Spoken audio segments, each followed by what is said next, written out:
네, 한류화 언어 7주 2차시 영상 강의를 시작하도록 하겠습니다. PPT 자료 11쪽입니다.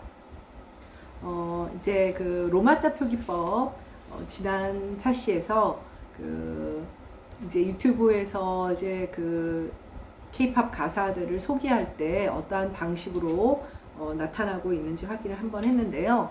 그렇다면 로마자 표기법은 단순하게 알파벳으로 바꾸면 로마자 표기법이냐? 이제 그건 아니죠. 원칙과 기준이 있고 언제부터 로마자 표기법이라는 것이 만들어졌는지 그래서 오늘은 오늘뿐 아니라 이제 이번 주에 나머지 차시에는 이 로마자 표기법과 관련되는 이야기를 전체적으로 하도록 하겠습니다. 11쪽에 보면 이제 로마자 표기법은 로마니제이션이라고 하는 거예요. 말 그대로 로마자화 한다 라는 뜻이 됩니다. 그래서 로마자 표기법도 여러 가지 이제 방식이 있는데 원래 써오던 고유 문자를 버리고 로마자를 자국의 문자로 사용하는 그런 케이스도 있고, 혹은 발음 표기를 나타내는 경우도 있고, 또 혹은 외래어 표기를 하기 위한, 외국어를 표기하기 위한 어떤 수단으로 사용하기도 합니다. 예를 들면 터키 같은 나라는 문자 개혁을 통해서 이제 그 로마자 표기를 일종의 그 과거에 사용하고 있던 아랍 문자를 버리고 이제 로마자 표기로 바꾼 경우고요. 베트남이나 이런 나라들도, 베트남도 옛날에는 한자 문화권이었는데 공산화 이후에 로마자 표기를 선택하여 현재 자국의 문자로 사용을 하고 있습니다.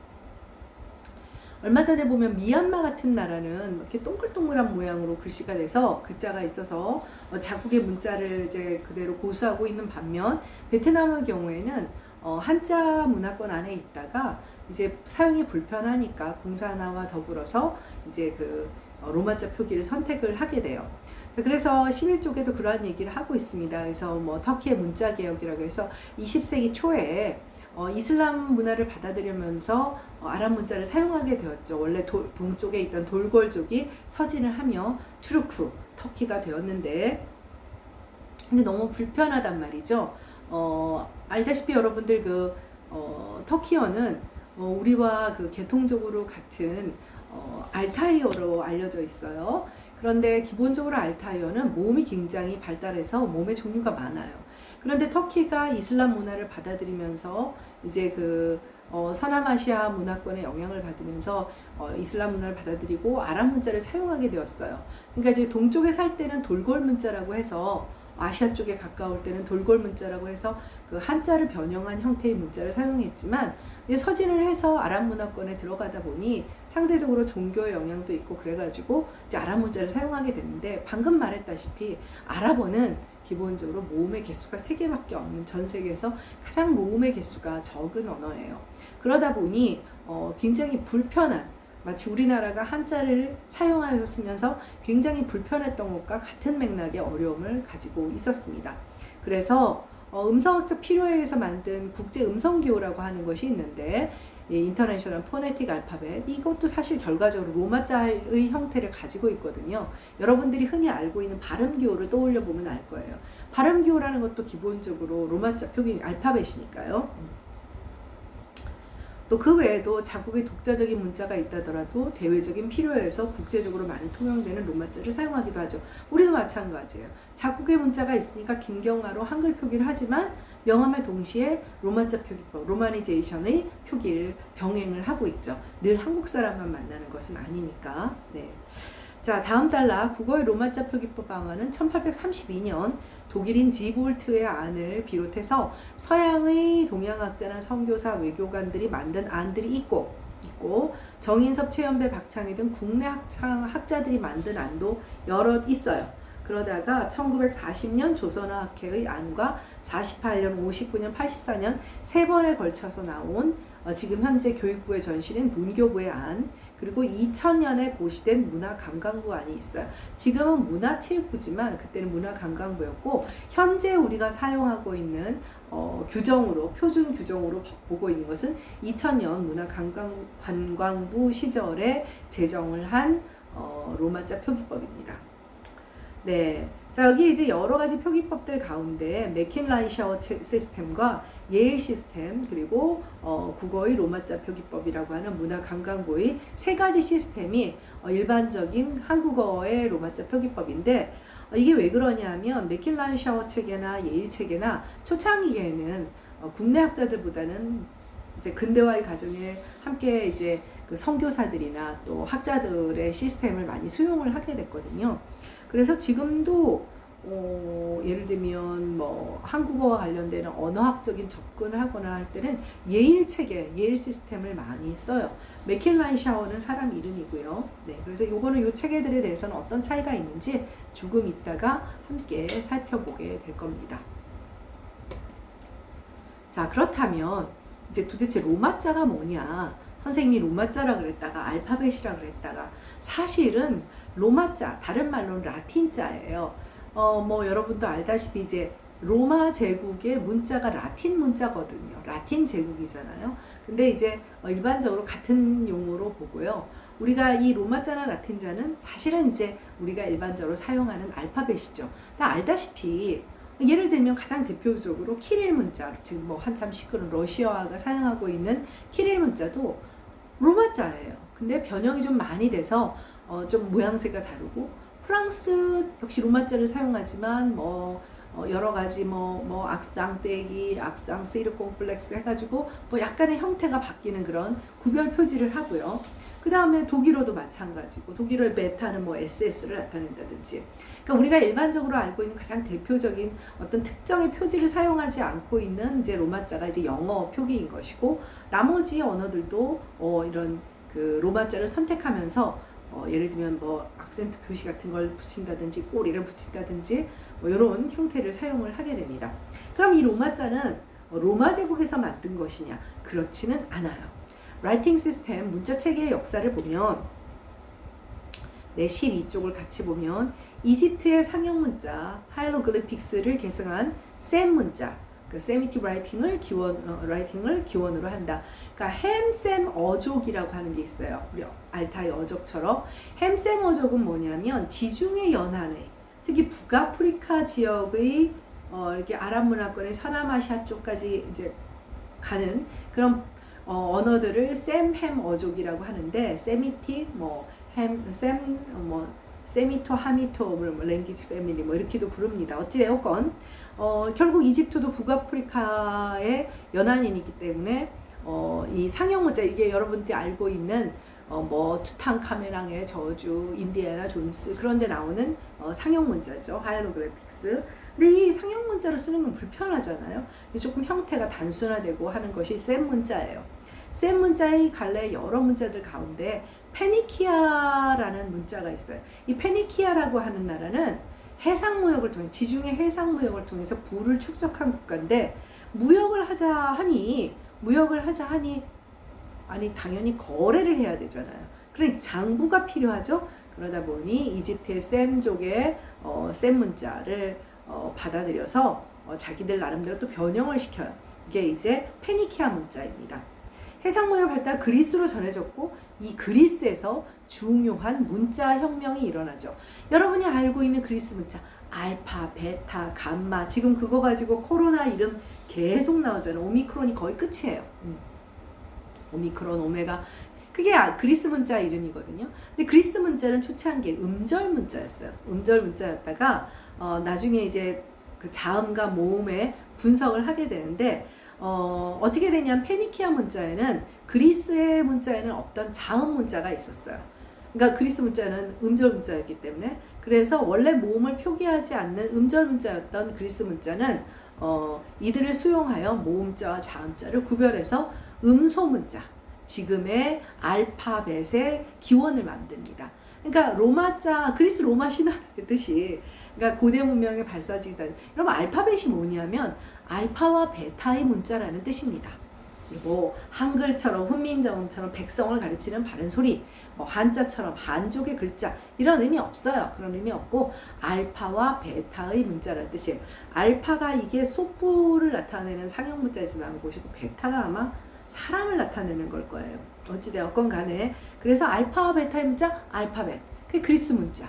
그러니까 거기서 결과적으로 유럽을 더 지배하게 되는 로마로 이제 전수가 되고 이제 로마 제국의 문자가 되면서 전체적으로 특히 로마 카톨릭의 전파와 함께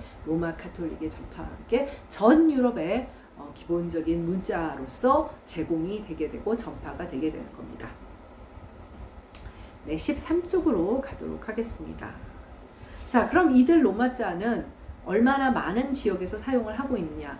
자, 우리나라도 자국의 문자는 있지만 어떤 국제사회에서의 어떤 그런 편의성을 위해서 로마자를 사용하고 있죠. 근데 국제사회인데 국내에서도 많이 쓰죠. 지하철역이나 도로, 표지나 서울여대도 마찬가지 서울 우먼스 유니버시티라고. 물론 이제 우먼스 유니버시티는 영어지만 뭐 이런 식으로 다 표시를 하게 되죠. 그래서 사실 알게 모르게 영어가 글로벌 잉글리시, 국제어로서 1등이기 때문에 문자로서의 로마자의 그 파워도 뭐 가장 강력하죠. 전지구적인 힘을 가지고 있어요. 그래서 뭐 그렇기는 하지만 그래도 살펴보면 유럽 대륙의 13쪽입니다. 유럽 대륙의 국가인 영국, 그 다음에 프랑스, 독일, 이태리, 그리스, 스페인, 포르투갈, 체코, 러시아 등등. 근데 상대적으로 이쪽 그 러시아 쪽은 조금 더 변형을 많이 한 것이죠. 키릴 문자는. 러시아의 로마자를 키릴 문자라고 해요. 키릴 문자라고 하는 이유는 뭐냐면 여러분도 알다시피 동유럽 쪽, 그러니까 슬라브어죠. 유럽을 놓고 보면 같은 유럽어족이지만 크게 세 분파를 가지고 있어요. 영어와 독일어로 대표되는 영어, 독일어, 네덜란드 뭐 이런 나라로 대표되는 게르만어가 있고요. 프랑스어, 이태리어, 뭐 포르투갈어 이런 나라들로 대표되는 로망스어가 있고요. 그다음 우리가 흔히 알고 있는 동유럽 쪽에 체코, 뭐 슬로베니아 이런 언어들을 슬라브어라고 해요. 근데 이 슬라브어권이 또 로마 카톨릭의 다른 종파죠. 다른 종파. 그래서 그리스 정교라고 하는 혹은 동방정교회 라는 그런 어떤 로마 카톨릭 천주교의 약간 또 그 다른 한 분파에 해당하는 종교를 믿고 거기에 본산이 또 러시아이기도 하죠. 그러니까 러시아는 동유럽 쪽은 키릴 문자를 쓰는 나라들과 아닌 경우도 있지만 러시아는 그 키릴 문자를 쓰게 된 이유가 뭐냐면 이 키릴 문자의 키릴은 그 문자를 만든 수도승의 이름이에요. 키릴 형제예요. 수도승의 이름이고 그리스 정교를 전파를 하는 과정에 이제 경전 전파를 하기 위해서 이제 키릴 문자를 만들고 이제 슬라브어 계통에 좀 전파를 하게 된 거죠. 자, 여기서 하나 몽고의 경우에 키릴 문자를 사용을 하고 있어요. 자, 베트남하고 그 몽고는 다 20세기 이후에 공산화가 되었죠. 근데 사실 몽고도 그렇고 베트남도 그렇고 중국의 주변 국가이기 때문에 기본적으로 한자 문화권이었어요. 베트남도 우리가 지금 쓰고 있는 오얀니시 이시 왕조가 있었다니까요. 그런데 기본적으로 공산화가 되면서 또 한자를 빌어 쓰는 게 불편했기 때문에 마치 터키처럼 다 이제 로마자를 수용해서 쓰는데 몽고의 경우에는 몽고가 가장 가까이 있는 공산국가가 러시아예요. 그러니까 러시아에서 사용하는 로마자의 키릴 문자를 받아들여서 지금도 사용하고 있죠. 과거의 몽고는 파스파 문자라고 해서 이제 그 원나라 시절에 이제 중국 대륙을 지배했던 원나라 시절에 파스파 문자라고 하는 자국의 문자가 있기는 했으나 이제 사용하지 않는 문자가 됐죠. 파스파도 역시 아까 그 키릴처럼 승려의 이름이에요. 몽고는 당연히 이제 뭐 기독교가 아니라 불교를 숭상했던 국가니까. 베트남의 경우에는 네덜란드인가 덴마크인가 유럽국의 그 이제 식민 지배를 20세기 초에 받았기 때문에 자연스럽게 로마자를 수용하게 되었고 이제 불편한 한자가 아닌 로마자를 이용한, 그래서 여러 가지 다양한 이렇게 이제 뭐라고 하죠? 악상떼기가 아니 불어죠. 예를 들면 아포스트로피 같은 것도 쓰고 해서 그런 로마자 표기를 사용하게 된 것입니다. 그래서 문자의 변형이나 구별 표지 등을 만들어 사용했다 이렇게 되어 있죠. 15세기 이후 대항해 시대와 식민지 제국주의 시대를 겪으며 이 대항해 시대라고 하는 대표적인 그 여왕이 이제 이사벨 여왕이죠. 네, 그래서 이사벨 여왕, 컬럼버스 이런 사람들이 신대륙을 이제 항해를 하면서 개척을 하면서 식민 제국주의식을 겪게 되고 결과적으로 북아메리카, 미국, 캐나다, 남아메리카의 브라질, 칠레, 페루, 아르헨티나 등도 스페인어와 포르투갈어를 수용하면서 동시에 문자인 로마자를 수용하게 됩니다. 아프리카도 당연히 20세기 초에 식민지 지배를 받게 되면서 결과적으로 전 지역이 오세아니아의 호주와 뉴질랜드도 로마자를 사용하게 되는 거죠. 네. 아시아의 경우 자국 문자를 가지고 있는 경우가 굉장히 많았어요. 그러나 로마자 사용 지역은 상대적으로 많지는 않지만 터키가 로마자를 사용하는 대표적인 경우고 필리핀, 인도네시아, 베트남 등도 로마자를 사용하고 있어요. 상대적으로 티벳이라든지 미얀마라든지 이런 국가들은 자국의 문자를 가지고 있어요. 근데 그 베이스는 다 한자를 변형시킨 형태와 흡사하다고 볼 수가 있죠. 네, 14쪽으로 넘어가도록 하겠습니다. 그래서 2010년 3월 유니코드 컨소시엄에서 그러니까 유니코드 컨소시엄은 뭐냐면 이제 컴퓨터가 일반화되면서 어떤 그 코드를 좀 통일하려고 해서 우리가 그래서 그 한글 자면 컨트롤 F10을 누르면 여러 가지 완성형 코드에서 유니코드라는 것도 나오잖아요. 그래서 이거는 이제 전 세계의 어떤 코드를 통일하려고 하는 그런 컨소시엄을 가졌었어요. 컨소시엄을 가져가지고 지구상의 246개 지역의 혹은 그 로마자 사용한다는 것을 확인을 했고 60개 정도의 언어가 로마자를 표기 수단으로 사용을 하고 있고 결과적으로 로마자를 사용하는 인구는 26억 명에 해당하는 어마어마한 파워를 가지고 있는 그런 문자라고 할 수가 있죠. 그러니까 발음 기호로도 사용을 하고 음성기호, 인터내셔널 포네틱 알파벳에서 국제 음성기호, 발음 기호로도 사용을 하고 또 일반적인 표기 수단으로도 사용을 하는 굉장히 그야말로 언어의 힘에 편승한 거대한 사용 인구를 가지고 있는 문자죠. 자, 유니코드에 대한 건 여러분들이 더 잘 아는 친구들도 있겠지만 각 나라별 언어를 모두 표현하기에 나온 코드 체계예요. 그래서 사용 중인 운영 체제, 프로그램 언어에 관계없이 문자마다 고유한 코드 값을 제공하는 새로운 개념의 코드죠. 이렇게 해야 이제 언어와 상관없이 컴퓨터상으로는 처리가 가능하다고 본 거예요. 그래서 모든 문자를 16비트로 표현하므로 최대 65,536자를 표현할 수 있다고 합니다. 네, 로마자 표기, 로마자의 힘을 여러분들이 이해를 할 텐데, 그래서 다음 15쪽에 가보면 이 사진에 계신 분은 노암 촘스키라고 해서 지금은 미국의 최고 지성에 해당하는 분이고 현대 언어학의 아버지, 1965년에 언어혁명이다라는 얘기를 들을 수 있는 Syntactic Structure라는 책을 낸 분이고 이분은 사실은 이제 우리나라 사람들은 언어학자로만 생각을 하지만 베트남 반전 운동을 포함하여 예를 들면 마치 미국의 이어령 박사 같은 분이에요. 실제로 굉장히 그 사회적인 어떤 그런 그 영향력을 가진 그런 학자예요. MIT 교수로 있었고 이제 언어학자죠. 그래서 노암 촘스키는 유태인입니다. 이름이 특이하잖아요. 세 개의 언어가 모두 똑같은 상징을 다루는 체계를 가지고 있어서 화성인의 시각으로 보면 지구인들은 단 하나의 언어를 사용하는 것처럼 보일 것이다. 이게 무슨 얘기냐? 26억 명이 사용하니까 지금 극단적으로 표현한 거예요. 화성인들이 보면 야, 쟤들은 문자 다 똑같은 것만 쓰는구나 라고 생각할 만큼 로마자를 표기로 사용하는 사용 인구가 굉장히 많다는 것이죠. 그래서 로마자 패권의 글로벌 시대, 당연히 영어 패권의 시대를 살고 있으니까요. 네. 그래서 한국의 경우는 그래서 노암 촘스키가 실제로 한국 유학생들을 받을 때 굉장히 문자에 관심을 많이 가지고 있었고 중세국어 하는 사람은 두 팔 벌려 환영 이랬는데 사실 7, 80년대 주로 이제 유학을 가는 한국인 유학생들은 주로 영문과 학생들이거든요. 그러니 중세국어를 알 턱이 없죠. 네. 그래서 어쨌든 이분도 이제 어떤 언어의 다양성을 연구하는 보편 언어, 유니버설 랭귀지에 대한 연구를 하다 보니 편향된 문자 말고 다양한 문자들에 대해서도 관심을 가졌던 것 같아요. 자, 이런 측면에서 보니까 한류라고 하는 것이 어떤 의미를 갖는 것인지 여러분들이 생각해 볼 필요가 있는 것이에요. 그러니까 사실 15세기 이후, 대항해 시대 이후 식민 지배가 진행된 이후에 사실은 영어와 영어를 표기하기 위한 로마자 패권의 시대를 지금까지 살고 있는데, 자, 그건 결과적으로 언어와 문자라고 하는 것은 모든 문화의 기반이에요.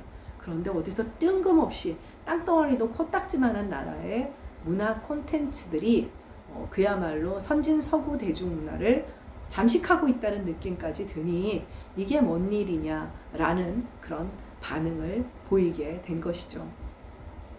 네, 사실 뭐 지난번에 그 그래미 그 BTS가 못 받은 것에 대해서 어떤 그런 특히 뭐 음반 산업, 영화 산업, 그리고 드라마 산업의 차이점에 대해서 조금 얘기를 했는데, 사실 아마 여러분들이 들었을 거예요. BTS를 코리안 인베이전, 그러니까 K-팝의 침공이다, 뭐 인베이전이다라고 얘기를 했는데, 사실 1960년대, 70년대 브리티시 인베이전이라고 불릴 만큼 영국 팝 음악이 그야말로 빌보드 차트를 휩쓸고 뭐 그랬던 시절이 있어요. 그랬던 시절이 있는데 그 첫 번째 주자가 이제 그 비틀스고 데이빗 보위라든지 굉장히 많은 그런 영국의 팝 아티스트들이 그야말로 미국의 음반 시장을 장악을 했는데, 그 마지막 배를 탄 그룹이 퀸이에요. 퀸은 결국 그래미에서 상을 못 받았어요.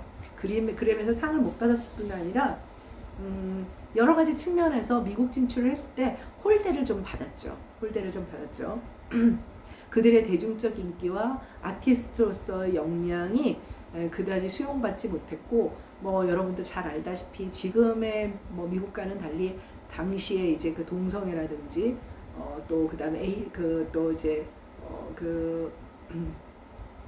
선생님 퀸을 좋아하는데 지금 갑자기 요새 영어 단어가 이제 보컬인 이 양반이, 선생님 참 여러분들이 이해가 안 가죠. 읽어보세요.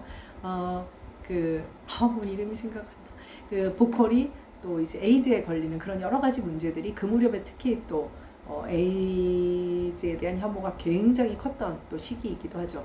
그러니까 뭐 마치 지금 코로나처럼 미지의 그런 어떤 질병이었기 때문에, 네, 얘기가 좀 빗나갔습니다만은 그래서 사실은 이 음반 산업이 원래 다른 장르들보다 훨씬 더 배척적인, 그러니까 드라마는 아까 말했다시피 로컬라이제이션 부분이 좀 더 강화되어야 하는 부분이고, 음악은 훨씬 더 보편적으로 수용이 될 수 있지만 특히 이제 지금 뭐 서구 음반 산업에서는, 그러니까 결국 다양한 다른 음악 산업을 수용하게 될 때는 자국의 음반 산업이 찌그러들게 되는 것이죠. 왜냐하면 여러분들 지난번에도 말했다시피 영국과 미국과 일본의 음악 산업이 세계에서 가장 큰 규모거든요. 그러다 보니 상대적으로 자신들의 컨텐츠를 생산해서 전 세계에 수출하는 것이 가장 이윤이 남는 것이잖아요. 네, 일단 너무 그런 얘기 길게 하면 오늘 진도 다 못 나가니까 16쪽으로 넘어가도록 하겠습니다. 자, 그러다 보니 다양한 언어들이 로마자를 표기하는 문자로 선택하다 보니 로마자의 표준화가 필요할 수밖에 없는 거예요. 그래서 16쪽을 같이 보면 언어별, 지역별 로마자 표기의 차이가 생기자 이를 표준화하기 위한 노력이 1960년대에 등장을 하게 됐어요. 뭐 기본적으로 호주 영어 다르고, 뭐 영국 영어 다르고, 미국 영어 다르고, 그러니까 메이저로서 사용하는 영어권만 해도 이렇게 되거든요. 컴퓨터와 통신산업이 발달하면서 산업계를 중심으로 이제 표준화가 등장을 하게 되는데, 로마자에도 역시 표준화를 하는 노력이 생기고, ISO라고 하는 국제표준화기구에서 로마자 표기체계의 국제표준화에 착수를 하게 되었고, 당연히 강대국 미국의 영향력에 따라서 미국식 영어 철자가 국제표준으로 결정이 되었어요. 네. 현재 우리가 사용하고 있는 국어의 로마자 표기법도 기본적으로 이 미국식 영어 철자법의 영향을 받고 있습니다. 그래서 그러나 우리가 잊지 말아야 할 것은 영어 표기와, 우리에게 익숙하다고 해서 영어 표기와 로마자가 동일한 개념은 아니라는 거. 그러니까 왜냐하면 표준 형태는 미국식 영어 철자지만 여러 가지 우리가 겉으로 보기에는 이상한 뭐 구별 표지들이 다 붙어 있어요. 그렇기 때문에 로마자와 영어표가 동일 개념이 아니라는 것을 기억할 필요가 있습니다. 그래서 17쪽에 가보면 로마 표기가 어떻게 되냐면 국제표준 로마자에서 특수문자가 없는, 그러니까 특수문자가 있는 경우는 다른 로마자들이죠. 그러니까 기본은 이것이고 각 개별 언어마다 이제 조율을 하게 되는 거예요. 26개의 글자. 특수문자 사용은 이런 거를 이제 다 말하는 거예요. 어디서 많이 봤던 것들이죠. 그래서 대문자, 소문자. 우리가 일반적으로 알고 있는 영어 철자예요. 그러나 특수문자들을 사용하는 다른 언어들이 있기 때문에 마치 영어 철자가 로마자다라고 1:1 대응으로 생각해서는 안 된다는 것이죠. 네, 그래서 18쪽으로 가면 이제 우리가 한글 자모를 사용을 하고 있는데 이들 표준 로마자의 자모와 불일치를 하는 거예요. 자, 그럼 무슨 얘기냐? 자, 로마자와 한글 자모에 우리가 이제 예를 들면 로마자 표기법이라고 하는 것은 지하철역이나 도로 표지판에서 자, 한글 표기라면 종로로 써야 되는데 종하고 JONGR로 쓸 거냐? 아니면 JONGNO로 쓸 거냐? 이런 것을 고민을 하게 되는 거죠. 표기는 선릉인데 자, 우리 근데 지하철 가면 LL로 표기가 되어 있잖아요.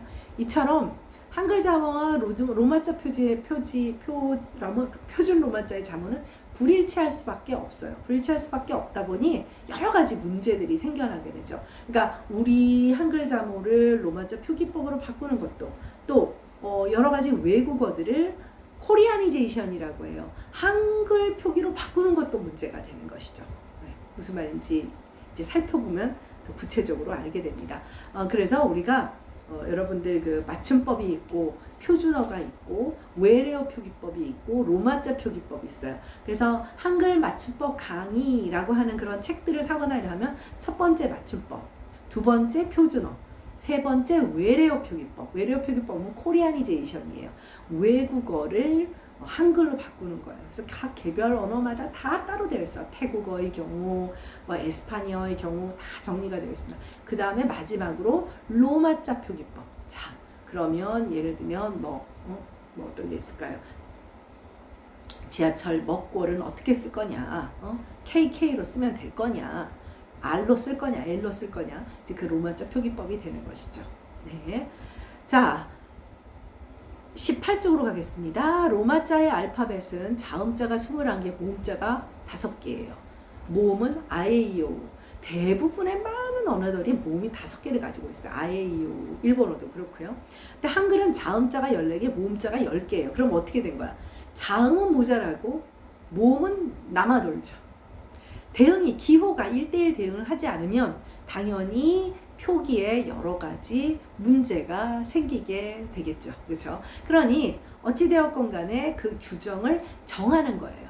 근데 여러 가지 논란이 있으니까 규정이 바뀌게 되는 것이고 앞서 배웠다시피 맥킨라이-샤워 시스템 같은 거를 주장하는 사람도 있고 예일 시스템을 주장하는 것도 있고 이제 일단 우리는 한국에 사는 이상 로마자 표기법 2000년에 만든 그 문화관광부 안을 현재는 따르고 있는 것이죠. 그런데 외국에 논문을 내거나 이럴 경우에는 그 각각의 시스템이 있어요. 보통 학술 논문들은 예일 시스템을 많이 사용한다든지 그런 것을 보고 우리가 이제 상황에 따라서 선택하는 로마자 표기법이 달라질 수밖에 없는 것입니다. 네, 그래서 결과적으로 어떠한 로마자 표기법도 국어를 완전하게 표기하는 것은 불가능하니까 아무리 BTS를 좋아해도 로마자 표기법만으로 유튜브에 돌아다니는 아까 앞쪽에서 지난 차시에서 소개했던 거기에 로마자 표시법만으로는 정확한 한국어 발음을 따라하기는 힘든 것이죠.